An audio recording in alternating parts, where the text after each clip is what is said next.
अभी हम एआई की बात करते हैं। तो जब अगर हम एक एक्सपीरियंस की बात करते हैं कि यूजर का एक्सपीरियंस कैसा रहता है, तो अगर आप देखें तो पहले जो यूजर का एक्सपीरियंस था वो काफी क्लटर्ड एक्सपीरियंस हुआ करता था, जहां पर काफी सारा पेपर वर्क, एक डोर टू डोर जाना पड़ता था। यूजर के साथ इंटरेक्शन के लिए एक ही एक काम करने के लिए मुझे 5 जगह पर जाना पड़ता था, अपने आप बहुत सारी चीजें मॉनिटर करनी पड़ती थी। तो जो पहला स्टेप है जो टेक्नोलॉजी ने लिया वो हुआ कि सारी चीजें डीआईवाई हो चुकी है, मतलब कि आपकी बहुत सारे जो फाइनेंशियल ट्रांजैक्शंस, इन्वेस्टमेंट है, ये आपके ऑनलाइन हो चुके हैं।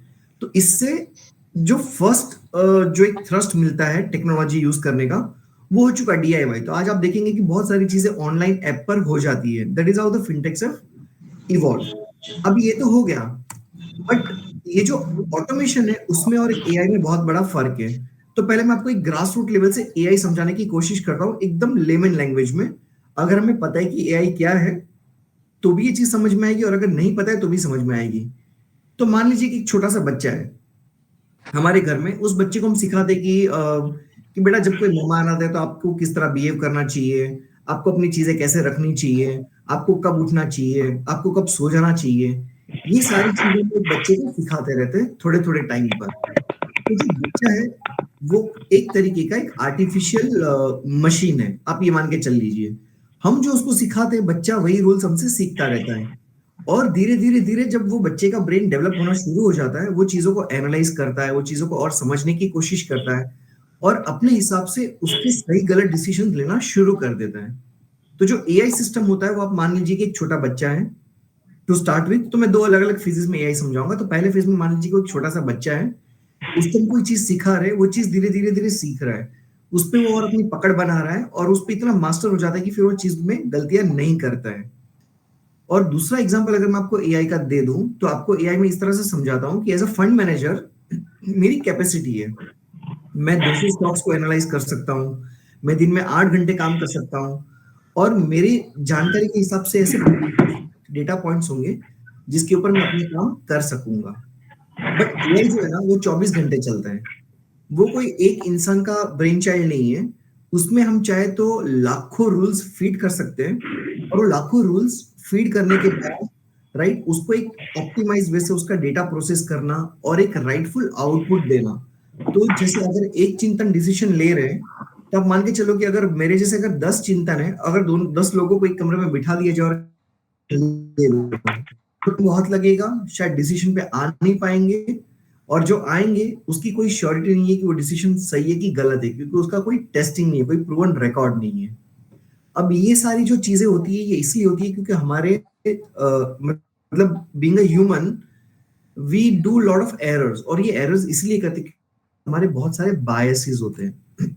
अब मैं बायसेस समझाता हूँ पहले। अगर हमें ये बायसेस समझ में आ जाते हैं तो इसके दो फायदे होंगे। हम एआई को भी समझ लेंगे, दूसरा ये कि हमारा अपने दिमाग में हमारा खुद का जो एआई चलता है ना, हमारा अपना खुद का इंटेलिजेंस, उसको भी हम काफी हद तक ठीक कर लेंगे। तो सबसे पहले हम बात बायसिस क्या होते हैं। बायसिस का मतलब ये है कि मेरे अनुभवों से, मेरे पिछले पास्ट एक्सपीरियंस से, या मेरे स्टडीज से, या मेरे नेचुरल एनवायरनमेंट से मैं जो भी सीखा हूं, मैं शायद उसी को फॉलो करूंगा।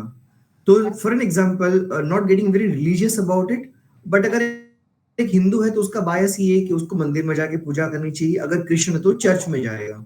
तो ये हमारे बायसेस है।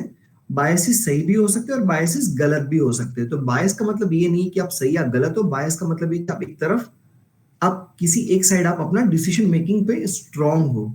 अब हमें ये देखना है कि हम जिस डिसीजन मेकिंग पे स्ट्रांग है क्या वो सही डिसीजन मेकिंग है या गलत डिसीजन मेकिंग है।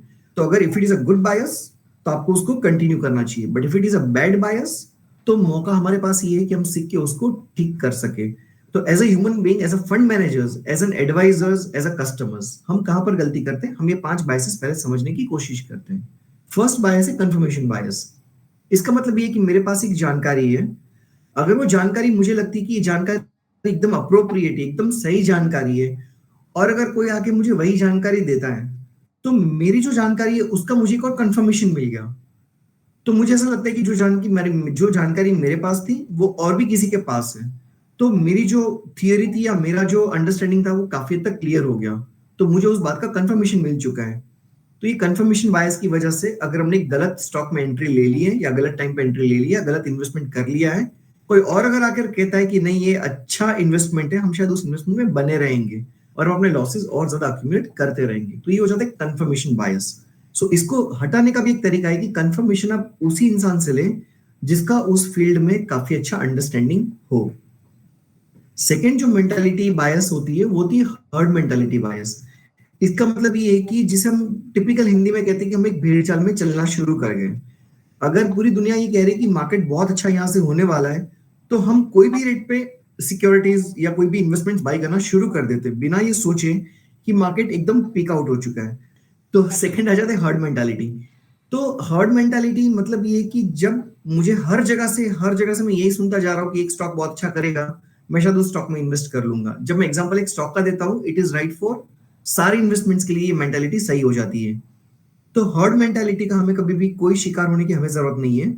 हम अपने एक्सपर्ट एडवाइजर से ही अगर एडवाइस लेते हैं तो हम हर्ड मेंटालिटी से थोड़ा अलग चल के काम कर सकते हैं। तो वॉरेन बफे का एक बहुत ही अच्छा स्टेटमेंट था। वो ये कहते थे कि जब व्हेन एवरीबॉडी इज ग्रीडी ना, तब आपको वो थोड़ा फियरफुल होना चाहिए। And when everybody is fearful, आपको मुझे थोड़ा सा स्क्रीन दिखाई नहीं ग्रीडी। दे रहा आपका। Will come to loss aversion bias. So loss aversion bias में कैसा हो जाता है कि जब भी मैं कोई इन्वेस्टमेंट में जब अपना पैसा मैं इन्वेस्ट कर देता हूं, तो चांसेस है कि मुझे कुछ लॉसेस अक्यूमुलेट हो जाए, बिकॉज मार्केट में काफी सारे साइकिल्स होते रहेंगे, राइट। और लॉन्ग टर्म तो मैं एक अपवर्ड ट्रेंड मिल जाएगा, बट शॉर्ट टर्म पे मार्केट में काफी वॉलेटिलिटी होती है। तो जब मार्केट में वॉलेटिलिटी होती है तो मैं ये सोचता हूँ कि मुझे थोड़ा सा लॉस हो चुका है और मैं अपना लॉस बुक नहीं करूंगा, क्योंकि मैं एक लॉन्ग टर्म इन्वेस्टर बन के आया हूँ। तो मेरा होराइजन 3 साल का है, 5 साल का है। तो क्या हो जाता है कि मैं कोई गलत सिक्योरिटीज में टाइम इन्वेस्ट कर देता हूँ। तो best of the research analyst या बेस्ट ऑफ द एडवाइजर्स भी जरूरी नहीं कि वो हमेशा हर वक्त सही हो। इसीलिए जब भी कोई स्टॉक या कोई सिक्योरिटी में हम इन्वेस्ट करते हैं तो हम कहते हैं कि आपको एक स्टॉप लॉस लेकर के काम करना चाहिए। तो फॉर एन एग्जाम्पल, अगर मैंने कोई स्टॉक बाय किया है 100 रुपए में और 90 रुपए का हो चुका है, वो मेरा स्टॉप लॉस है, तो मुझे बहुत ही अच्छे डिसिप्लिन के साथ मुझे उस स्टॉप लॉस पे एग्जिट कर लेना चाहिए। सो जो लॉस अवर्जन बायस है उसमें ऐसा है कि जब भी मुझे कोई लॉस हो रहा है and if it is not a profitable trade, तो जो स्टॉक 100 रुपए से 90 रुपए तक आ चुका है, तो मुझे उसको ये पकड़ के वहां पे उसको होल्ड नहीं करना चाहिए कि वो 90 रुपए तक आ चुका है, ये और आगे बढ़ेगा। हो सकता है 90 से वो 80 और 80 से 70 रुपए भी हो सकता है वो। तो ये जो बायस होता है कि जहां पर हमारे लॉस मेकिंग सिक्योरिटीज या लॉस मेकिंग इन्वेस्टमेंट्स उसे हम पकड़ के बैठ जाएं, that is a bias, right. If the advice is right कि नहीं ये रिकवर करेगा, if it is with a good research, तो आप उसको पकड़ के रखिए। नहीं तो it is better to cut your losses. ये वैसा ही है जैसे एक स्लो मूविंग ट्रेन से उतर कर मैं एक फास्ट मूविंग ट्रेन में बैठ जाऊंगा। दैट इज लॉस अवर्जन बायस। एक होता है ओवर कॉन्फिडेंस बायस। अभी हमारा जो एक्सपीरियंस है, वो एक्सपीरियंस के, तो ओवर कॉन्फिडेंस का जो बायस है वो हमें ऐसा लगता है कि हमारे एक्सपीरियंस के चलते या हमारे नेचुरल एनवायरनमेंट के चलते या जो भी हम कर पा रहे, जो भी हम करते आए वो इतने साल से, तो हमारा जो डिसीजन मेकिंग है वो हमेशा सही ही होगा। बट एक कहावत है, हम कहते हैं कि markets are more rational than all the individuals put together. मतलब हम जितना अच्छे से अपना डिसीजन ले सकते हैं, मार्केट शायद हमें एक हमेशा एक नया सरप्राइज देगा। तो हमारा जो ओवर कॉन्फिडेंस है किसी चीज का कि मेरी इंफॉर्मेशन या मेरा कॉल या मेरा रिसर्च 200% करेक्ट है, ये कॉन्फिडेंस तभी होना चाहिए जब it is backed by some proper data. अगर वो डेटा बैक नहीं है और we are only over confident without any data, तो इट मेक सेंस कि हम ओवर कॉन्फिडेंस को अवॉइड करें और हम उस बायस से बाहर आ जाएं। और पांचवा जो कि काफी छोटा बायस है, विच इज एन इंफॉर्मेशन बायस। तो क्या होता है कि अगर मैं आपको कहता हूं कि आप XYZ स्टॉक ले लीजिए, अगर आपका स्टॉक चल गया तो आपको आइडेंटिफाई होगा कि अगर चिंतन ने कोई स्टॉक बताया है तो वो स्टॉक डेफिनेटली चलेगा। तो आपने एक बायस बना के रखा है कि अगर ये इंफॉर्मेशन एक पर्टिकुलर सोर्स से अगर मेरे पास आती है तो ये इंफॉर्मेशन करेक्ट होगी। इसे हम कहते हैं information bias. For an example, हम कहते हैं कि अगर कहीं पे ग्लोबली अगर वॉर हो गया, तो लोग ये कहते हैं कि अगर वॉर हो गया तो इसका मतलब ये है कि इक्विटी मार्केट्स नीचे गिरना शुरू कर देंगे और क्रूड और गोल्ड अपने आप ऊपर बढ़ना शुरू कर देगा। ये बहुत ही स्टैंडर्ड इंफॉर्मेशन बायस रहता है, because information is related to war. But ये गलत है, बिकॉज उसका कितना इम्पैक्ट है, how deeply the economies are related, कौन सी कंट्रीज एट वॉर है, क्या स्केल ऑफ वॉर है, वॉर का नतीजा क्या आ सकता है, ये बहुत सारे एलिमेंट्स के ऊपर ये इंफॉर्मेशन आपकी जो आपको जो डिजायर्ड रिजल्ट्स है वो आपको करेक्ट रिजल्ट्स देंगे। तो ये सारे जो बायसेस है वो हमारे पास भी है। बट एक एआई सिस्टम क्या करता है कि ये सारे बायसेस को आयन आउट कर देता है। ये सारे बायसेस को एक तरफ रख करके जो डिसीजन मेकिंग होता है वो कंप्लीटली डेटा ड्रिवन ही डिसीजन होता है। और जब हम एक डेटा ड्रिवन की बात करते हैं तो एक मैक्रो इकोनॉमी का एक डेटा, माइक्रो इकोनॉमी का डेटा, ग्लोबल लेवल का डेटा, नेशनल लेवल डेटा, एक सिक्योरिटी लेवल का डेटा, ये सारा डेटा एनालाइज करके स्टडी करके फिर आपको एक रिसर्च एडवाइस मिलती है।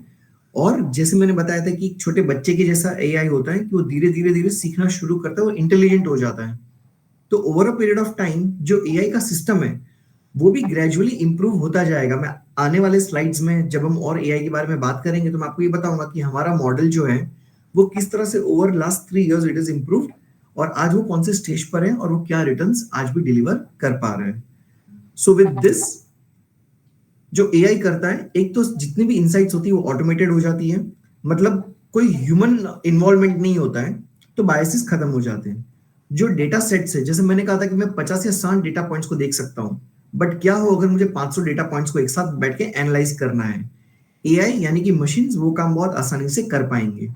जो डिसीजन मेकिंग है वो किसी बायसेस के साथ या किसी एक इंडिविजुअल के थॉट प्रोसेस पे नहीं है, it is very rational because वो बहुत सारे डेटा पॉइंट्स को कंबाइन करके वो एक थ्रूपुट देता है। और जो सॉल्यूशन है वो एक बहुत ही कस्टमाइज सॉल्यूशन होता है, और ये पॉइंट है जो एआई करता है, दिस इज एक्सट्रीमली इंपॉर्टेंट हम सब लोगों के लिए। अभी कस्टमाइज सॉल्यूशन का मतलब क्या है ये मैं आपको बताता हूँ। अगर मैंने एक रिसर्च किया और मैंने कहा कि मुझे टीसीएस बड़ा अच्छा लग रहा है एक स्टॉक, तो आप टीसीएस बाय कर लीजिए, इन्फोसिस बाय कर लीजिए। द मोमेंट आई से दिस, इरिस्पेक्टिव ऑफ कि आपका पोर्टफोलियो का वैल्यू कितना है या आपको कितना बाय करना है, आपको महीने के महीने मतलब आपको एसआईपी के तौर पे बाय करना है, आपको लमसम के तौर पे बाय करना है, आप कौन से प्राइस पॉइंट पे एंटर कर रहे हैं, आपके पास ऑलरेडी आपका क्या पोर्टफोलियो है, ये सब देखे बिना वो एक सिंपल एडवाइस है जो सब लोगों को चली जाती है, जिससे हम टिपिकली कहते हैं वन साइज फिट्स ऑल, मतलब एक ही साइज का शर्ट हर कोई तो नहीं पहन सकता है, राइट। तो हम क्या करते हैं कि जो एआई का जो टूल होता है वो कस्टमाइज सॉल्यूशन देता है। अगर आज मैं अगर अपने 2 लाख रुपए लेके आता हूं और आज अगर आप में से कोई अगर अपने 5 लाख रुपए लेके आते हैं, तो हम दोनों का वैल्यू वॉल्यूम दोनों अलग है। तो हो सकता है कि एआई दोनों का पोर्टफोलियो का साइज देख करके या दोनों का क्वांटम देख करके एक अलग से एडवाइस दे। अगर मैं आज आता हूँ, कोई अगर कल आता है, तो हो सकता है पोर्टफोलियो अलग हो।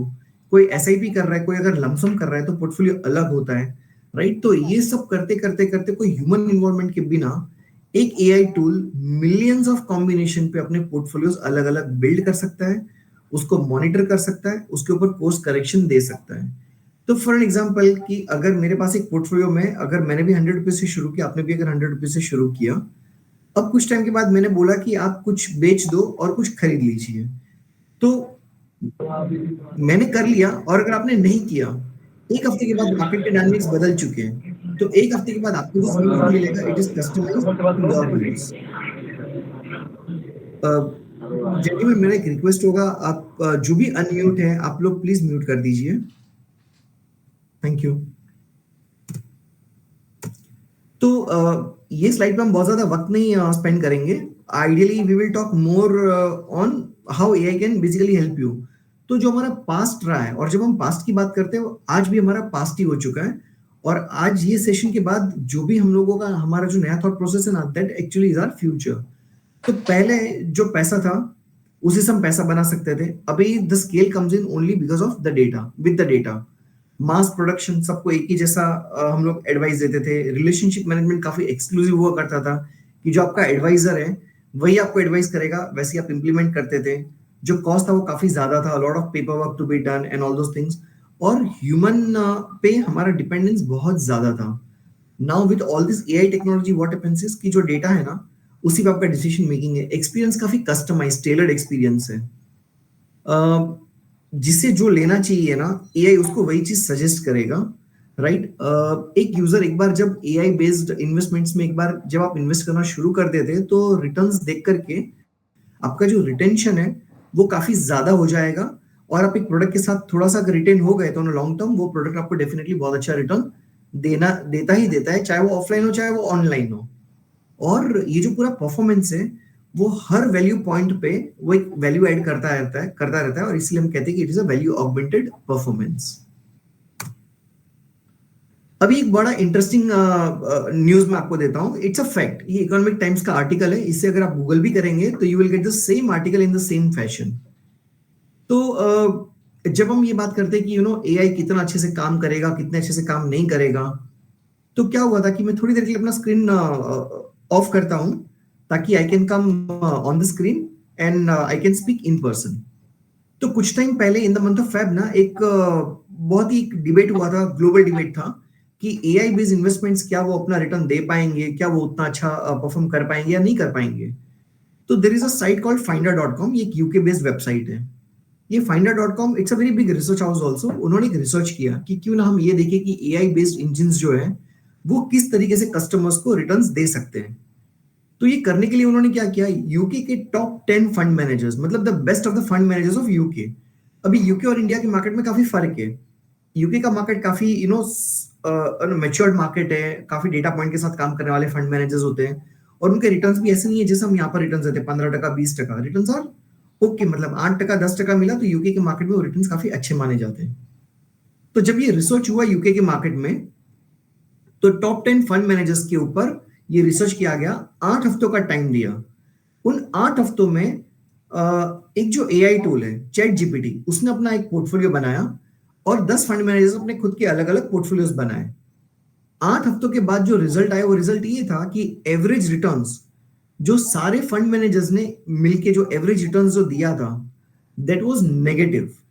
और वो नेगेटिव कितना था, यू विल बी सरप्राइज कि ये नेगेटिव था 0.8% नेगेटिव था। जबकि रिटर्न्स जो एआई टूल ने दिया उन्हीं 8 हफ्तों के अंदर, दैट वाज पॉजिटिव बाय 0.49%। मतलब जो डिफरेंस था 8 हफ्तों में between a normal fund managers, और मैं उनको नॉर्मल भी नहीं कहूंगा, मतलब थोड़ी अतिशयोक्ति हो जाएगी, expert fund managers versus the AI tool, वो 8 हफ्तों का जो डिफरेंस था वो तकरीबन 5.5% से भी ज्यादा का डिफरेंस था। विद दैट स्क्रीन पे वो जो इकोनॉमिक टाइम्स का आर्टिकल है, आप डेट भी नोट कर सकते हैं वो कब था। इट गॉट पब्लिश्ड ऑन 6 मई 2023 का ये आर्टिकल था। ये आर्टिकल दिखाने का रीजन भी है कि जब आप इस आर्टिकल के साथ रिजोनेट करेंगे और आप ये देखेंगे कि और क्या क्या चीजें हो सकती है एआई सिस्टम के हिसाब से, तो आपको पता चलेगा कि अगर एआई सब कुछ कर सकता है तो फिर हम उसी एआई का यूज करके हम अपने पोर्टफोलियो को और अच्छे से इंप्रूव कर लें। तो ये न्यूज है, ये मतलब 4 लाइन लिखी हुई है। अगर मैं थोड़ा यहाँ पर पॉज लेता हूं और आप पढ़ ले, उसके बाद will move to next screen.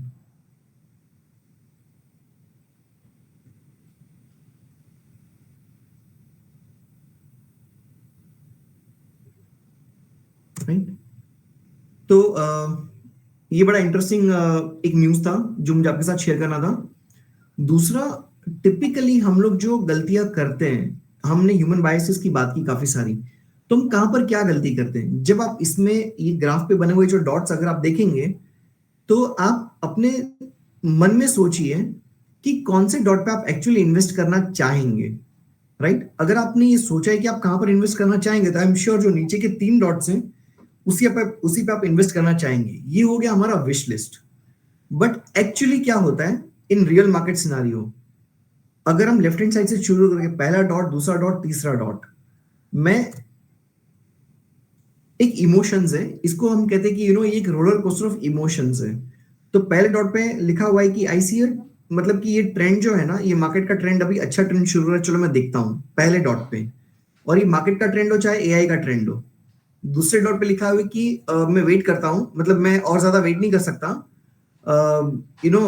I will not profit from the trend. अगर मैं वेट करता रहूंगा तो मार्केट और ऊपर चला जाएगा, तो चलो मैं बाई कर लेता हूं। तो इमोशनली हम कब बाई करते हैं, जब मार्केट थोड़ा हाइपर होता है, थोड़ा सा हाइप पे, और उसके बाद हमको एक कंफर्मेशन भी मिल जाता है, कंफर्मेशन मिल जाता है कि अच्छा मैंने बाई कर लिया, बट तब थोड़ा सा लेट हो चुका होता है हमारा डिसीजन मेकिंग और मार्केट गिरना शुरू कर देता है। इसलिए many a times, I don't say most of the times, but many a times हमें एक बार तो ऐसी फीलिंग आई होगी कि जब भी मैं कुछ खरीदता हूँ उसके बाद मार्केट गिरना शुरू कर देता है, और जब भी मैं कुछ बेचता हूँ उसके बाद मार्केट बढ़ना शुरू कर देता है। वो सिर्फ इसीलिए बिकॉज ये ग्रीड और फियर की जो थियरी है वो जाने अनजाने में हम सबके बीच में एग्जिस्ट करती है। राइट। तो व्हाट एआई डज इज, ये जो इमोशनल रोलर कोस्टर जहां पर हम हाई पे बाई कर रहे हैं और लो पे बेच रहे हैं, यही रोलर कोस्टर को अवॉइड करके एक अप्रोप्रिएट टाइम पे बाई करेगा और एक अप्रोप्रिएट टाइम पे सेल करेगा। तो इन्वेस्टमेंट करने का कोई सही या गलत टाइम नहीं होता है। तो हर एक टाइम आपका सही टाइम है इन्वेस्टमेंट करने के लिए।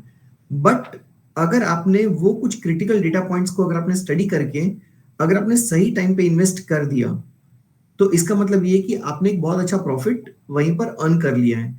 एक बहुत ही अच्छा थियरी है, इस थियरी को भी आप सर्च कर सकते हैं, जो थियरीज मैं आपको बता रहा हूँ ये सारे जितने भी फंड मैनेजर्स होते हैं वो ये थियरीज के बारे में अक्सर बात किया करते हैं। पूरे आइडियली 220 जितने हमें ट्रेडिंग सेशंस मिलते हैं एक साल के अंदर। वो 220 ट्रेडिंग सेशंस में से 10 दिन ऐसे होते हैं, 10 ही दिन, जब स्टॉक मार्केट आपको 50% का रिटर्न देता है। इसका मतलब है कि पूरे साल में अगर मार्केट ने अगर आपको 15% का रिटर्न दिया है, 15% का, तो वो 10 दिन में ही मार्केट आपको कम से कम 7.5% का रिटर्न उन्हीं 10 दिनों में दे देता है। और बाकी के जो 210 दिन है उसमें मिला के आपका रिटर्न जो बनता है वो बनता है 7.5% का। तो हम कितना इफेक्टिवली मार्केट के अंदर एंट्री करते हैं, कौन से प्राइस पे इफेक्टिवली एंट्री करते हैं, इससे काफी बड़ा फर्क पड़ जाता है कि हमारे पोर्टफोलियो का रिटर्न क्या बनेगा। And that is where again the power of AI will come into picture. अभी हमारे प्रॉब्लम्स थोड़े से समझ लेते हैं। हमारे दो ही प्रॉब्लम्स है किसी भी इन्वेस्टर के। अगर आज मैं अपना प्रॉब्लम कहूँ तो शायद मेरा प्रॉब्लम भी यही होता अगर मेरे पास कोई अच्छा सा एआई सिस्टम नहीं होता। मेरा पहला प्रॉब्लम है कि मुझे एक डर है कि मैं अपना कैपिटल खो दूंगा, और मेरा दूसरा प्रॉब्लम जो कि मेरे दूसरी तरफ है ये कि मुझे कैपिटल तो खोना नहीं है बट मुझे रिटर्न भी ज्यादा चाहिए, राइट।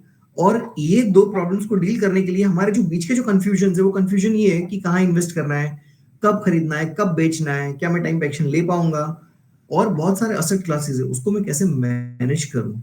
तो ये जो प्रॉब्लम्स है अगर आप इनमें से किसी भी प्रॉब्लम के साथ रेजोनेट कर पाते हो, अगर आप रिलेट कर पाते हो, then you should definitely take a different stand in terms of your portfolio। फिर आपको एक बार देखना चाहिए कि मैं अपना पोर्टफोलियो और किस तरह से मैनेज कर सकता हूं। तो ये तो हो गए प्रॉब्लम। अब उनके सॉल्यूशंस क्या है? तो सॉल्यूशन ये है कि एआई ड्रिवन इक्विटीज और एआई ड्रिवन म्यूचुअल फंड्स। तो ये जो इन्वेस्टमेंट की जो दुनिया है वो आइडियली इक्विटी साइड पे स्टॉक्स और म्यूचुअल फंड इसी में सीमित हो जाती है। PMS, private equity, structure products, इन सब की बात में बाद में करता हूं।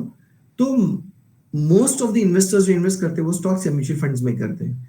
तो ये जो 7 पॉइंट्स जो लिखे हुए कि वो वॉलेटिलिटी मैनेज करता है, टाइमिंग को एग्जैक्ट नहीं करता है बट इफेक्टिव टाइमिंग करता है, बहुत सारे एसेट क्लासेस है उसको एक साथ स्टडी करता है, तो मल्टी एसेट एलोकेशन है, अफोर्डेबल है, कंपाउंडिंग का फैक्टर मिलता है। मोर इंपॉर्टेंटली ये पैसा किसी के पास नहीं है, आप ही के डीमैट अकाउंट में। तो आपके पास पूरी लिक्विडिटी है, पूरी फ्लेक्सिबिलिटी है, जब चाहिए तब आप अपना पैसा विड्रॉ भी कर सकते हैं। There are no charges to exit because ये आप ही के डीमैट अकाउंट में है। इस पे हमारा कोई डायरेक्ट कंट्रोल नहीं है, और रिटर्न्स जो है वो आपको हमेशा एक सुपीरियर रिटर्न्स मिलते हैं।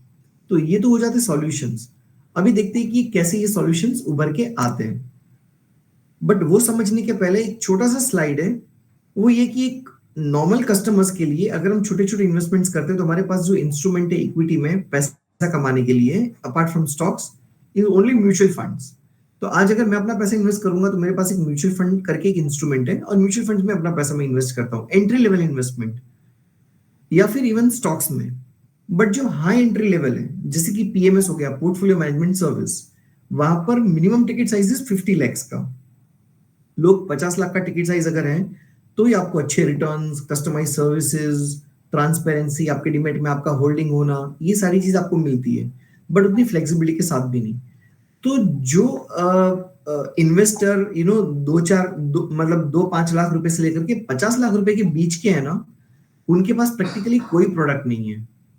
तो 50 लाख के नीचे वाले हर कोई इक्विटी, स्टॉक्स और म्यूचुअल फंड में इन्वेस्ट करते हैं, and they have to be at mercy of what the fund manager is delivering. तो उसका सॉल्यूशन है रिटेल पीएमएस। रेगुलेशन के तौर पे हम इसको पीएमएस नहीं बोल सकते। PMS is a word I am using ताकि हम आपको समझा सके कि ये पीएमएस की तरह बिहेव करता है।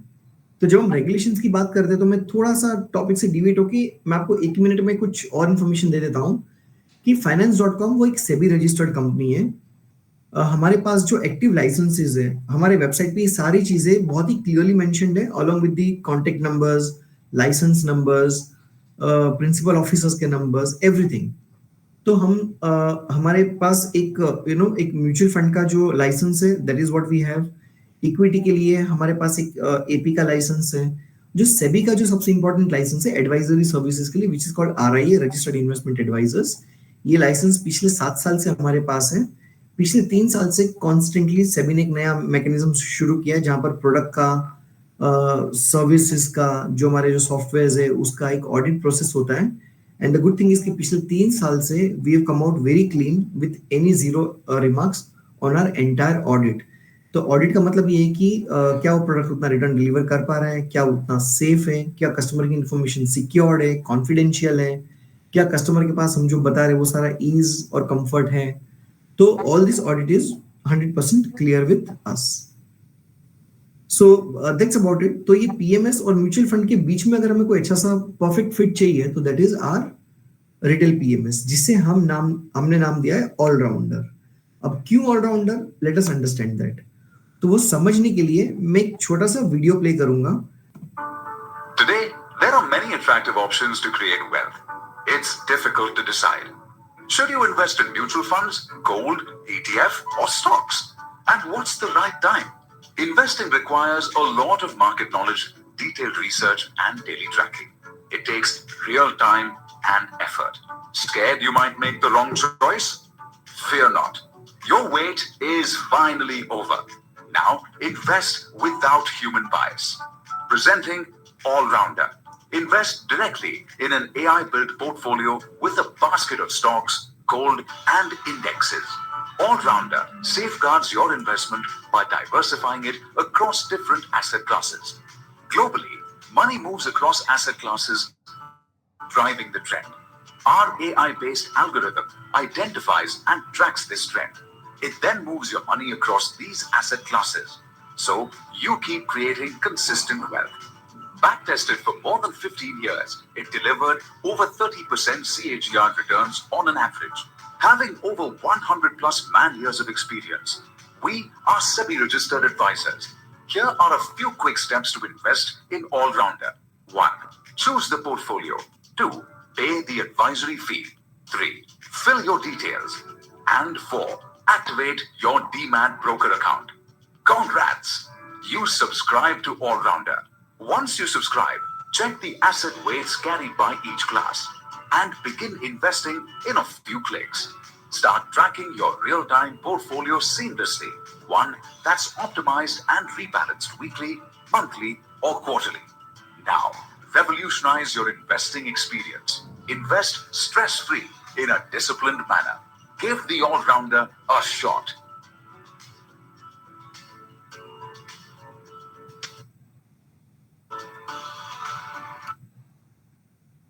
ओके, तो ये था एक बेसिक इंट्रोडक्शन जो I am sure Ajay ji ने भी आप सबके साथ शेयर किया था।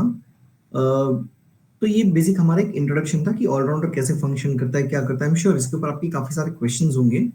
मैं फिर से सबको एक अनुरोध करूंगा कि आपके जो भी क्वेश्चंस हो, आपके जो भी सवाल होंगे, आप चैट बॉक्स में प्लीज उसे टाइप करते जाइए, ताकि आपके जो राइट क्वेश्चंस होंगे वो बाकी सबके बेनिफिट के लिए होंगे और हम वो क्वेश्चन को बिल्कुल मिस नहीं करेंगे। वी विल एड्रेस जितने भी आपके क्वेश्चंस होंगे हम उसको एड्रेस कर देंगे। तो ये उसके कुछ की फीचर्स हो गए प्रोडक्ट के कि आपका जो पैसा है वो 100% कैपिटल प्रिजर्वेशन के साथ रहता है।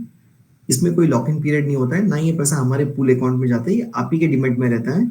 आपको कोई फ्रेश कैपिटल डालने की जरूरत नहीं है। इसके अंदर आपका जो एग्जिस्टिंग पोर्टफोलियो उससे भी आप कुछ पैसा इसके अंदर पार्टली आप पार्क कर सकते हैं टू सी कि ये पोर्टफोलियो आपको किस तरीके की रिटर्न्स दे पा रहा है। एक नया एआई बेस्ड तरीका इन्वेस्ट करने का, और आइडियली जो रिटर्न ये प्रोडक्ट दे पा रहा है, तो ये प्रोडक्ट नया प्रोडक्ट नहीं है। इसको हमने 2020 में इसको लॉन्च किया था। हम इसको 3 साल कंप्लीट कर चुके इस प्रोडक्ट को, और पिछले 3 साल के अंदर जो एवरेज सीएजीआर रहा है लाइव मार्केट में, जिसमें कोविड की एक वॉलेटिलिटी भी आ जाती है, तो उसके बावजूद भी we have delivered more than 30% of returns in last 3 years. और हमारा एक लॉन्ग टर्म बैक टेस्टिंग का जो रिकॉर्ड रहा है वो भी 30% की रिटर्न का हमेशा से रहा है। तो ऑलराउंडर बेसिकली क्या करता है और हम इसमें कैसे फायदा अपना कमा सकते हैं। तो सबसे पहले जो मेरा एक सबसे बड़ा फियर है कि मेरा कैपिटल लूज आउट हो जाएगा। स्टॉक्स हमेशा बढ़ते रहेंगे। हो सकता है कि किसी टाइम पे गोल्ड अच्छा करे, किसी टाइम पे बाकी ईटीएफ्स अच्छा करे। तो उस केस में ये जो पूरा पोर्टफोलियो है वो मल्टीपल जगह पर आपका पैसा इस तरह से पार्क करता रहता है, अलग अलग टाइम पे अलग अलग एसेट लोकेशन के साथ, कि अगर मार्केट गिरता भी है तो आपको करने की जरूरत नहीं, आपका पैसा इक्विटी से बुक होकर गोल्ड या डेट में चला जाएगा। तो उससे that's a kind of a liquidity जो आपके पास अवेलेबल होगी। मैंने एक छोटा सा टिप लिख के रखा हुआ है कि जब हम बात करते हैं ना 30% की, तो मैं फिर से अपना स्क्रीन थोड़ी देर के लिए स्टॉप करता हूं करना, और मैं आपको कुछ इंटरेस्टिंग सा एक फैक्ट बताता हूं। अगर आपको ये फैक्ट पसंद आए तो आप मुझे एक थम्स अप जरूर देना।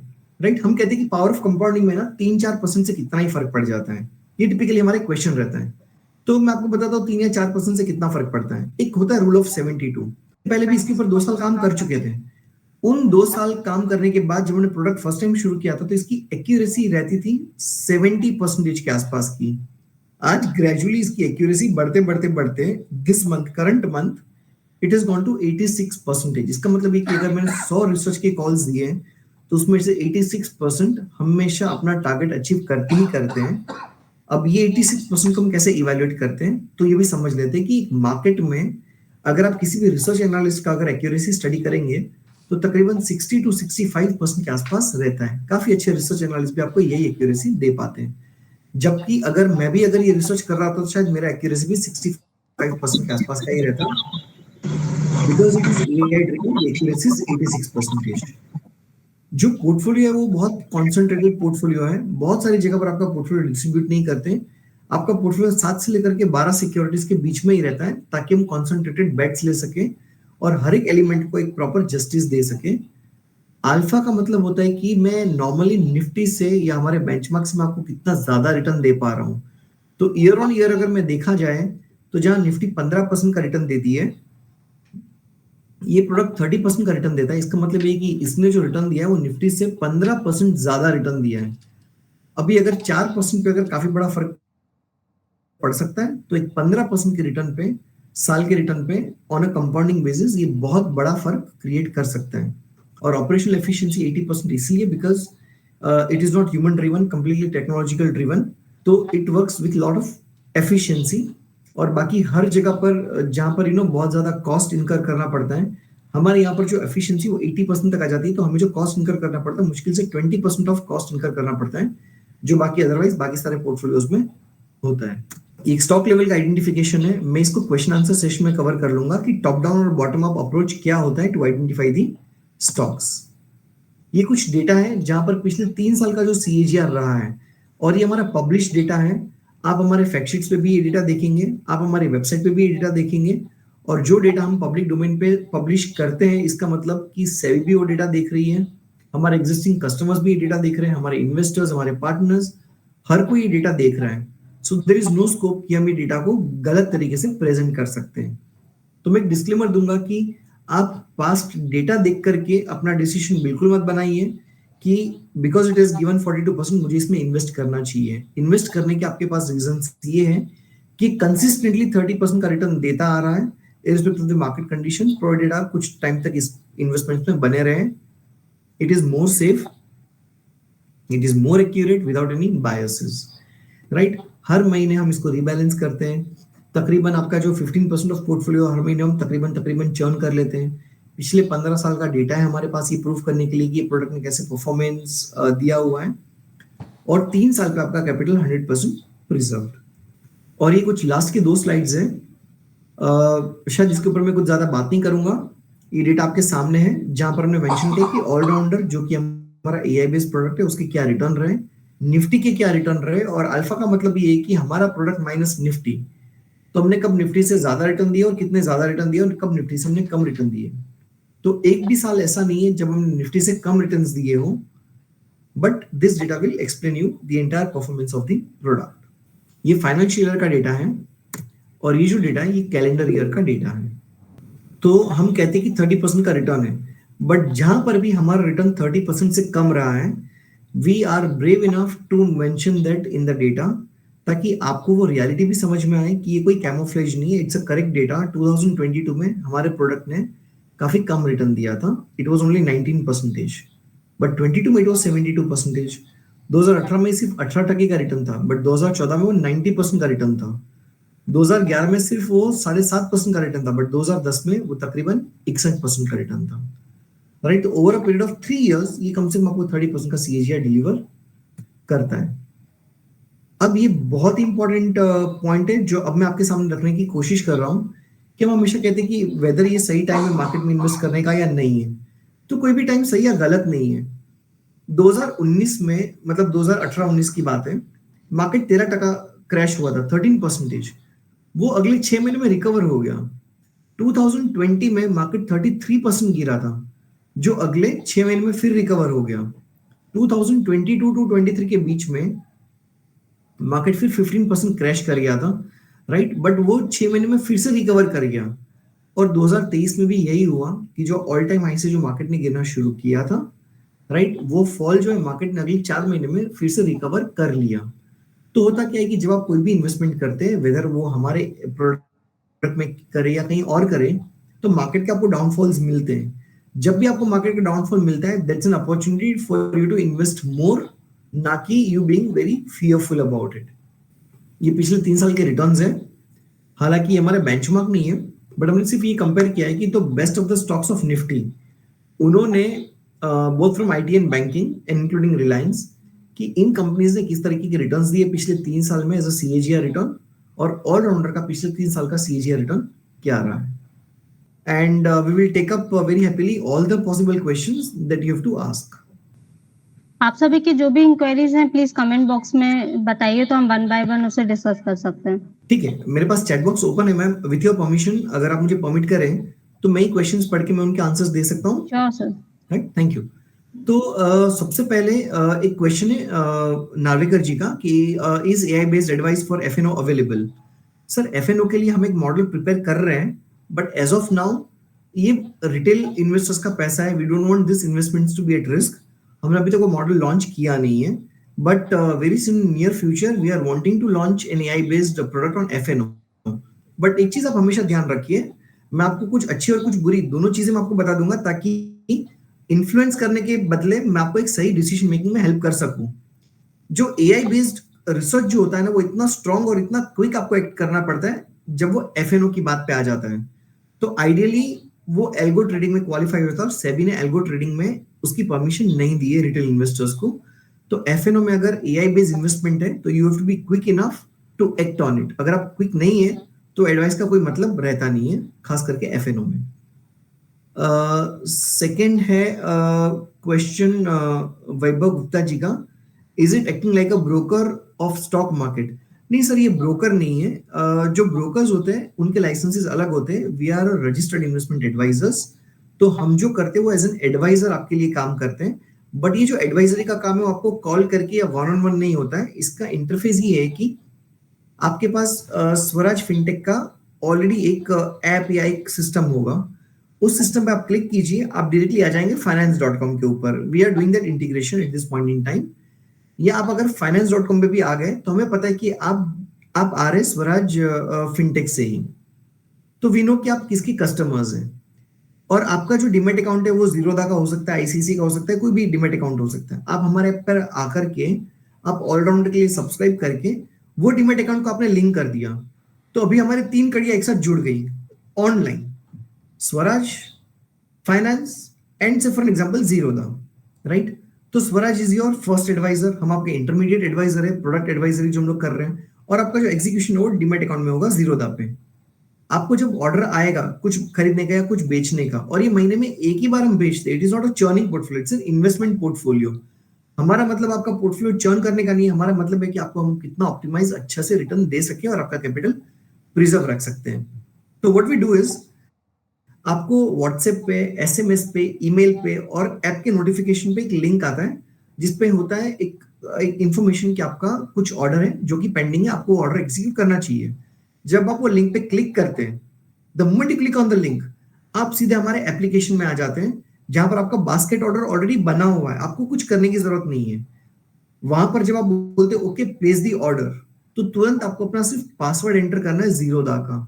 आपने अपना पासवर्ड एंटर करके ओके क्लिक किया, तो आपका जो भी पोर्टफोलियो बना हुआ है, जो खरीदना है, जो बेचना है, वो ऑटोमेटिकली सारा का सारा जाके एग्जीक्यूट हो गया। अब एंड ऑफ द डे हमें ये पता चल जाता है कि आपका क्या ऑर्डर एग्जीक्यूट हुआ है, क्या नहीं हुआ है। अगर आपका कुछ पेंडिंग रह चुका है तो नेक्स्ट डे हम फिर से एक और नया लिंक आपको भेज देंगे जिसमें आपको सिर्फ ओके ओके करना है और आपका पूरा का पूरा ऑर्डर प्लेस हो जाता है। तो it becomes very seamless, very smooth.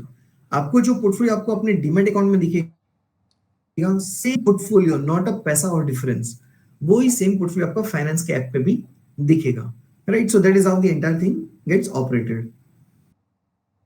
Next, again, you carry out transaction with due permissions. Sir, ये I was expecting this kind of a questions to come in. तो जैसे कि मैंने समझाया, हम आपको एक कंफर्मेशन भेजते हैं, बट हालांकि ट्रेडिंग नहीं है, इन्वेस्टिंग है। तो अगर ये कंफर्मेशन लेने के बाद अगर आप 2-3 दिन, 4 दिन, 5 दिन अगर इसके ऊपर एक्ट नहीं करते, डू नॉट वरी, जब आप छठे दिन पे वापस आएंगे, आप उसको जब रिफ्रेश करेंगे तो आपको एक नया ऑर्डर जनरेट होकर मिल जाएगा, बिकॉज तब तक मार्केट का रुख बदल चुका होगा। मैंने शायद जो 5 या 10 स्टॉक्स आपको रिकमेंड किए होंगे वो बढ़ चुके होंगे, गिर चुके होंगे, पोर्टफोलियो चेंज हो चुका होगा, बट उसके बाद वो मर्ज हो जाएगा। तुम आपको कंफर्मेशन भेजते हो और आपको 2 या 3 क्लिक करने हैं और सिर्फ क्लिक्स ही करने हैं और वो क्लिक करके आपका पूरा का पूरा ऑर्डर एग्जीक्यूट हो जाएगा। नरसिंह जी का एक क्वेश्चन है, ऑलराउंडर एसेट एलोकेशन मैक्सिमम कितना परसेंटेज इक्विटी गोल्ड में रखना रख सकते हैं? सर इसका है ना कोई स्टैंडर्ड फॉर्मूला नहीं है, बिकॉज म्यूचुअल फंड की तरह हमारे पास ऐसे कोई रिस्ट्रिक्शंस नहीं है कि हमें 80% इक्विटी में डालना है या 20% डेट में डालना है। Depending on the market conditions ये मॉडल आपका 100% इक्विटी में डाल सकता है, 100% डेट में डाल सकता है, 100% गोल्ड में भी डाल सकता है at any given point in time. वो इक्विटी, गोल्ड और डेट तीनों एक साथ भी रख सकता है, तो कोई भी कॉम्बिनेशन हमारे लिए it is an okay kind of a combination. तो ये डिसीजन मेकिंग जो है वो भी हमने सिस्टम के ऊपर छोड़ दिया है। As a team of experts हम उस सिस्टम के पीछे बैठ के उसको day in and day out सिर्फ ये मॉनिटर करते हैं कि क्या वो सिस्टम अपने हिसाब से सही तरीके से परफॉर्म कर रहा है या नहीं कर रहा है, या सिस्टम को हमें कुछ नई चीजें सिखानी है, कुछ नए रूल्स ऐड करने हैं, उसको टेस्ट करना है, तो वो काम फंड मैनेजमेंट टीम का रहता है। Is there any minimum investment amount? ये नरेंद्र जी का क्वेश्चन है, और one needs to have to use this AI tool. नहीं sir, there is a minimum investment amount, but वो मिनिमम इन्वेस्टमेंट अमाउंट जो है वो 1 महीने का 10,000 रुपए है एसआईपी मोड पे, या फिर अगर आप लमसम इन्वेस्ट करते हैं तो वो वन टाइम 2 लाख रुपीस का एक मिनिमम टिकट साइज का इन्वेस्टमेंट है, राइट? आप लमसम कर सकते हैं, आप एसआईपी कर सकते हैं, ये मिनिमम अमाउंट है। मैक्सिमम हमारा जो एवरेज टिकट साइज रहता है कोई भी कस्टमर्स का, वो आइडियली 4 से 5 लाख रुपए का एवरेज टिकट साइज आइडियल में देखा, बिकॉज पिछले 3 साल पहले जब शुरू किया था तो हम कस्टमर्स को 2 लाख रुपए से हमने शुरू किया था, बट अभी अगर मैं सबका एवरेज टिकट साइज देखूं तो it is a sizeable ticket size. Narvekar ji का फिर एक और क्वेश्चन है, is entire PMS money is required lumpsum और इन एसआईपी? सर इसका जवाब मैं ऑलरेडी दे चुका हूं, फिर भी अगर कोई कंफ्यूजन बचा आप मुझे फिर से ये क्वेश्चन आप चैट बॉक्स में लिख दीजिए, I will answer you this question. What kind of risk can be associated with this? Very good question, ये अभिनव जी का क्वेश्चन है, क्योंकि अभी तक हम लोग बात कर रहे थे सिर्फ रिटर्न्स की, अभी हम बात करते हैं रिस्क की। तो रिस्क, एक जो रिस्क होता है ना कोई भी एआई टूल में, कि ये एआई जो मैकेनिज्म है ना वो काम करना बंद कर दे, एआई ने कुछ गलत इंफॉर्मेशन सेंड कर दिया, बट ये जो रिस्क है ना वो रिस्क को हमने 100% इसको कवर कर लिया है। किस तरीके से? वन, हम कोई टूल यूज नहीं करते, we don't use any AI tool. ये जो एआई मैकेनिज्म है ये in house created AI mechanism है, राइट? तो हमने कोई स्टैंडर्ड रेडी फ्रेमवर्क लेकर के या कोई टूल्स का यूज करके कोई एडवाइस नहीं दिया। Second, because it is customised, तो ये हर एक पोर्टफोलियो को इंडिविजुअली ट्रैक करके मॉनिटर करता है, और कहीं पे कोर्स करेक्शन लेना होता है तो as a team we sit behind it and we do the course correction.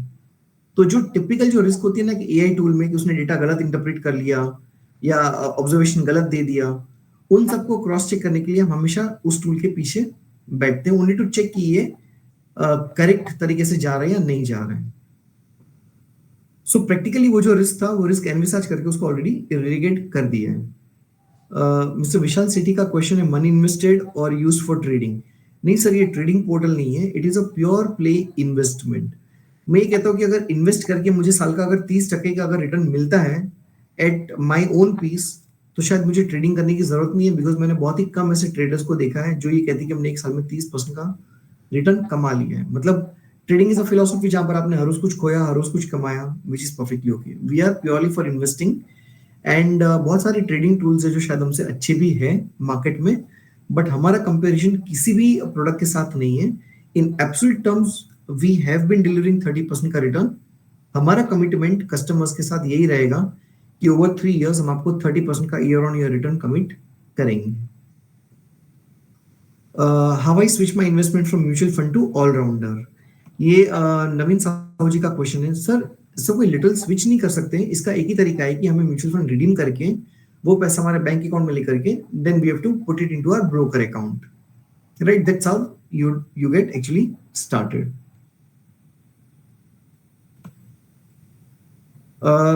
एक गलती जो मैंने पूरे सेशन में की है, मैंने हमेशा नाम लिया है Swaraj fintech. I am sorry Ajay ji, accept my humble apology, नाम एक्चुअली गलत नहीं लेना चाहिए, दिस इज swarajfinpro.com। तो I will not forget this because अगर गलती की है तो अब मेरा एआई सीख चुका है कि अब ये गलती वापस हम लोग नहीं करेंगे।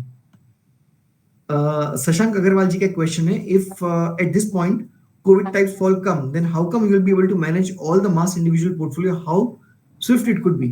Sir, amazing question। ये मॉडल के लिए, ये इवेंट के लिए हमने अपना मॉडल बहुत अच्छे से प्रिपेयर करके रखा हुआ है।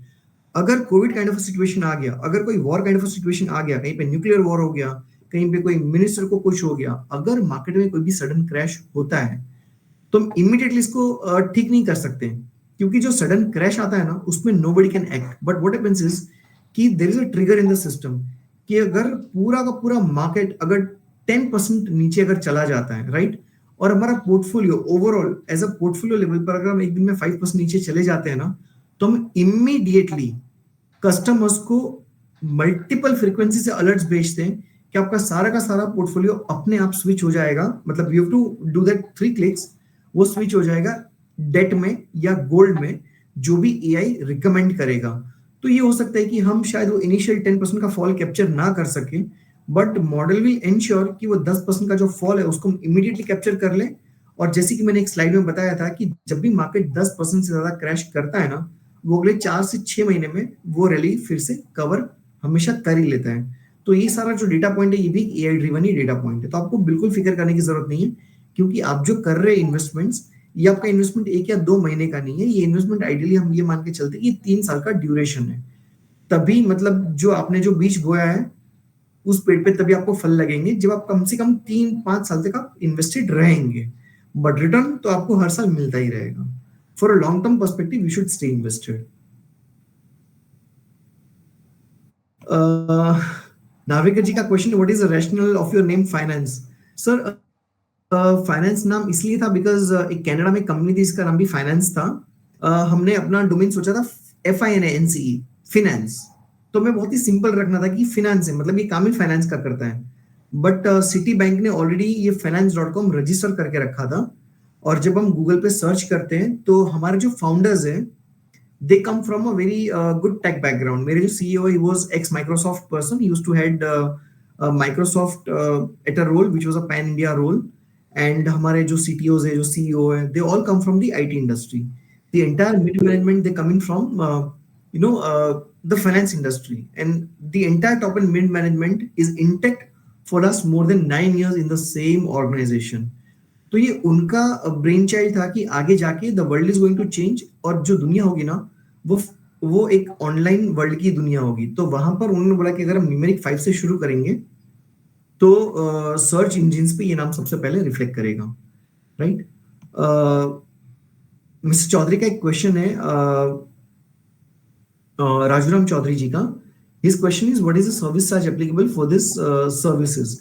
सर, ये जो प्रोडक्ट है ना, ये प्रोडक्ट पे हम एक आपको एक फीस चार्ज करते हैं विच इज 2.5%।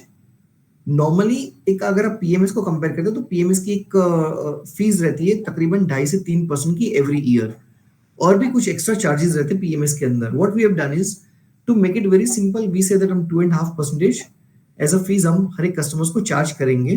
बट वो 2.5% चार्ज करके जो अश्योरेंस आपके पास जो आता है वो ये आता है कि आपका पोर्टफोलियो काफी हद तक stable, and we give you 30% kind of return. What kind of investment do you suggest for NRIs?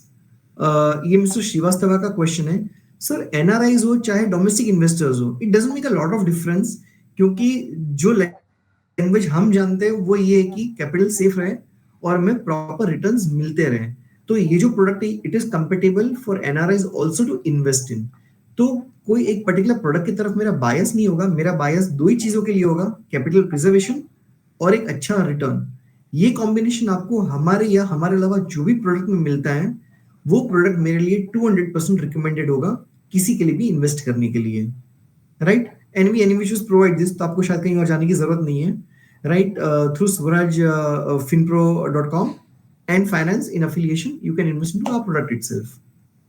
जो मेरे पास है portfolio cover balancing of mutual fund, equity shares, gold ETF only limited to equity shares. Sir, mutual fund हम इसमें cover नहीं करते। What we cover is हम 7 asset classes को, मतलब एसेट क्लासेस तो नहीं कहते बट 7 ब्रॉडर एस्पेक्ट्स को कवर करते हैं। We take equity, we take gold, we take debt, debt में लिक्विड आ जाता है और गिल्ड भी आ जाता है। उसके साथ हम मल्टीपल ईटीएफ्स को क्लब करते हैं, टेक का ईटीएफ, फार्मा का ईटीएफ जो कभी-कभी मार्केट से काउंटर खेलता है, और उसके साथ-साथ हम इसमें कवर करते हैं नैस्डैक इंडेक्स, राइट? ये सारा का सारा इक्विटी मार्केट के थ्रू ही होता है और आपके डीमैट अकाउंट के थ्रू ही होता है। We don't cover mutual funds into this. Mutual fund के लिए there is a different product all together. Minimum how many years one must remain invested for SIP और mutual fund to get good returns? Sir मेरा answer इसका बहुत ही standard vanilla answer होगा 3 years. अभी 3 साल का रैशनल भी मैं आपको बता देता हूं, why 3 years, where does this 3 year come into place?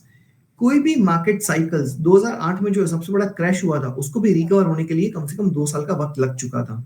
तो कोई भी 3 साल के साइकिल पे आपका कोई भी पैसा अगर आपने एक स्टेबल इन्वेस्टमेंट्स में डाला है वो कभी भी नेगेटिव नहीं हो सकता है। And so I very strongly recommend कि 3 साल is a very good duration for any investments that you make. Aman का एक क्वेश्चन, Aman this is very interesting one. I am 22 years old, how much money should I start investing to make good wealth during this AI system? Aman I appreciate at 22 years ना आपकी ये सोच है कि आपको इन्वेस्ट करना है।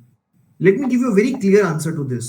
आपका जो भी अर्निंग है ना उसमें से आप पहले जितना इन्वेस्ट कर सकते हो पहले उतना इन्वेस्ट कर लो, बाकी का पैसा आप खर्चे के लिए छोड़ दो, राइट? तो ये बहुत सब्जेक्टिव हो जाता है कि मुझे कितना इन्वेस्ट करना चाहिए at this as.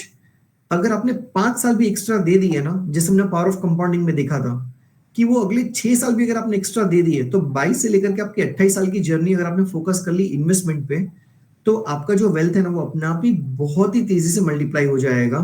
And it's my honest confession, जब मैं आपकी एज पे था 22 इयर्स पे, तब तक शायद हम में वो सीरियसनेस नहीं आई थी कि हम बहुत सारा पैसा इन्वेस्ट करें।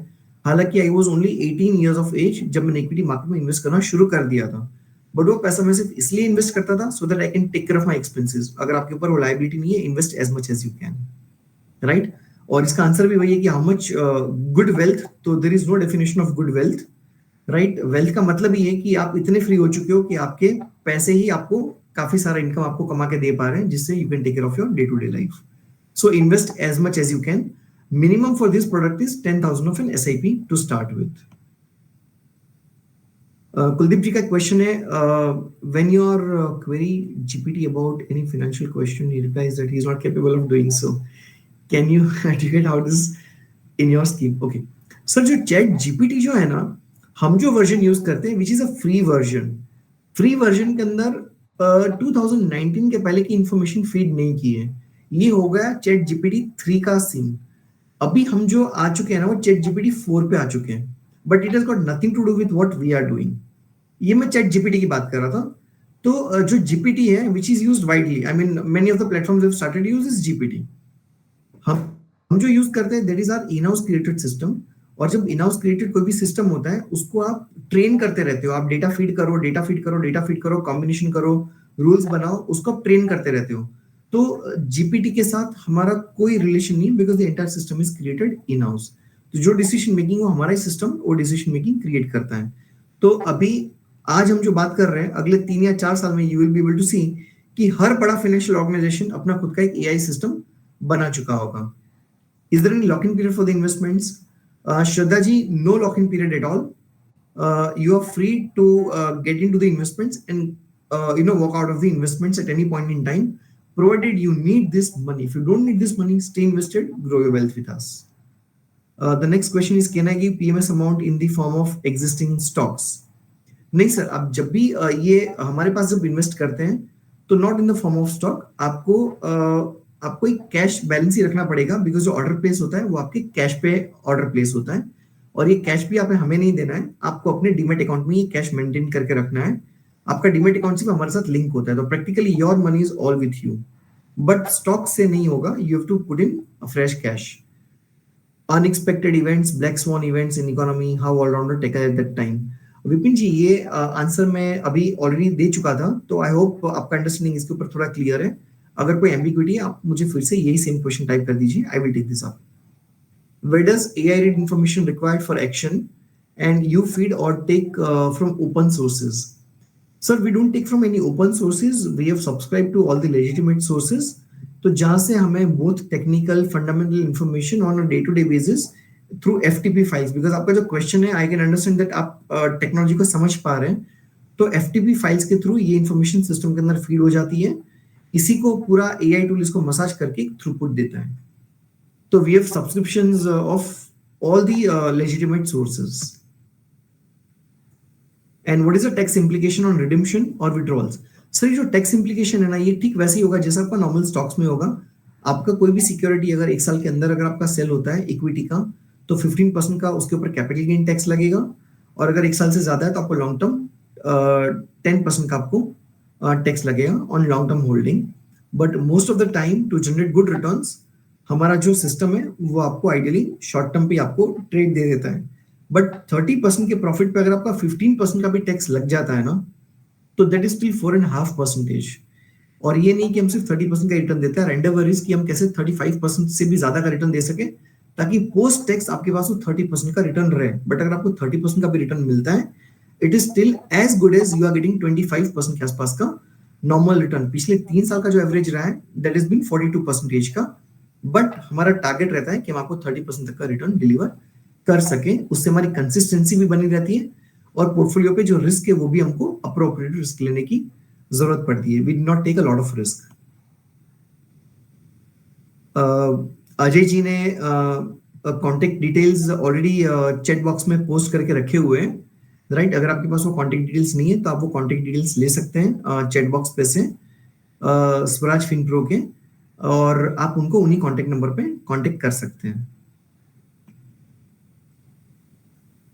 What if some reason you cannot give the assured returns? Narvekar जी, जो रिटर्न्स होते हैं ना वो अश्योर्ड इसलिए हम लोग बोलते हैं. There is a difference between guaranteed and assured returns. Guaranteed we can not use this word called guaranteed returns, इसलिए we call it to be an assured returns. There is nothing much that we can do. Assuming कि third year में अगर market में बहुत बड़ा crash आ जाता है ना, तो उस केस में forget about our product, none of the products will survive and sustain. उस केस में हम कस्टमर्स को एक ही चीज बोलते हैं, जैसे हर एक प्राइवेट इक्विटी फंड करता है, कि जैसे अगर 3 साल में आपको रिटर्न नहीं मिलते ना, तो you stay with us for another 1 more year, because market के साइकिल्स एक साल में फिर से अच्छे से चर्न आउट हो जाते हैं, and that is where you can get a better returns. Sameer ji ने क्वेश्चन पूछा 2.5% fees is every year. Sir ये नॉर्मल इंडस्ट्री स्टैंडर्ड है. आप कोई भी प्रोडक्ट में इन्वेस्ट करेंगे तो जो फीस होती है वो आपकी एनुअल फीस होती है. आप मुझे अगर फर्स्ट ईयर अगर 2.5% की फीस देते हैं तो फीस तो आपसे खुशी खुशी ले लूंगा. बट अगर आप मुझसे खुशी खुशी 30% का रिटर्न ले रहे हैं तो आपको खुद को भी कोई अफसोस नहीं होगा मुझे अगले साल भी फिर 2.5% की फीस देने के लिए, राइट. बिकॉज इसके अलावा आपकी और कोई हिडन फीस इसके अंदर है ही नहीं. मिनिमम इन्वेस्टमेंट अमाउंट, हाँ अमन जी 10,000 रुपए मिनिमम इन्वेस्टमेंट अमाउंट है, बिकॉज सिस्टम को हमने वैसा बनाया हुआ है जिसमें हमारा मिनिमम इन्वेस्टमेंट अमाउंट 10,000 रुपए का. और अगर आप वन टाइम इन्वेस्ट करते हैं तो that is going to be at 2 lakhs, because otherwise ये प्रोडक्ट उतना ऑप्टिमली वर्क नहीं कर पाएगा. थैंक यू नार्वेकर जी, आपने मुझे कॉम्प्लीमेंट दिया, so thank you so much. ठीक है, विद दैट आई थिंक बहुत सारे क्वेश्चंस खत्म हो चुके हैं. जो चैट बॉक्स में जितने भी क्वेश्चंस हैं, आई गेस हमने एक भी क्वेश्चन छोड़ा नहीं है चैट बॉक्स में. ओके, सूर्यकांत जी का क्वेश्चन है, can you please brief us about tax payable. Sir जो टैक्स पेएबल है वो आपका इक्विटी की तरह टैक्स पेएबल होता है, इररिस्पेक्टिव ऑफ योर इनकम. अगर इक्विटी में अगर आप 1 साल के पहले कोई भी अपना प्रॉफिट बुक करते हैं तो उसके ऊपर आपको short term capital gain tax आपको लगता है, जो कि 15% फ्लैट ऑन द प्रॉफिट लगता है. तो 1 साल के अंदर अगर आपने 100 रुपए इन्वेस्ट किए, या एक एग्जांपल देता हूं कि अगर आपने 5 लाख रुपए इन्वेस्ट किए, जिसमें अगर आपने 30% का गेन अगर क्रिएट किया है, वो गेन आपने थोड़ा थोड़ा करके बुक कर लिया है, तो 5 लाख के ऊपर 30% यानी कि आपको मिल जाता है तकरीबन 1.5 लाख रुपए का प्रॉफिट. वो 1.5 लाख के प्रॉफिट के ऊपर आपको एग्जैक्टली 15% टैक्स पे करना है, यानी कि आपको 22,500 रुपए आपका टैक्स लगेगा 1 साल के लिए. और बाकी जो 1.5 लाख के बाद 22,500 हटाने के 22,500 हटाने के बाद जो बाकी जो पैसा बचता है वो आपका नेट फ्री ऑफ टैक्स आपका इनकम हो जाता है. और मतलब ये टैक्सेशन के ऊपर आपको और अगर कुछ जानना है तो आई वुड रिकमेंड कि अजय जी ने ऑलरेडी नंबर्स पोस्ट करके रखे हुए हैं हमारे ग्रुप पर, हमारे चैट बॉक्स में. मैं नंबर रिपीट कर देता हूं सबकी जानकारी के लिए. It is 99930. मैं नंबर रिपीट करूंगा. It is 99930 25,625. आई थिंक ये नंबर हम याद भी रख सकते हैं. सो that is 99930 25,625. That's one number. आप इसके ऊपर उन्हें कांटेक्ट कर सकते हैं, या फिर उनका जो ईमेल एड्रेस है swarajfinpro@gmail.com. It is SWARAJ swarajfinpro@gmail.com। आप उस पर भी आप उनको अपनी क्वेरी पोस्ट कर सकते हैं।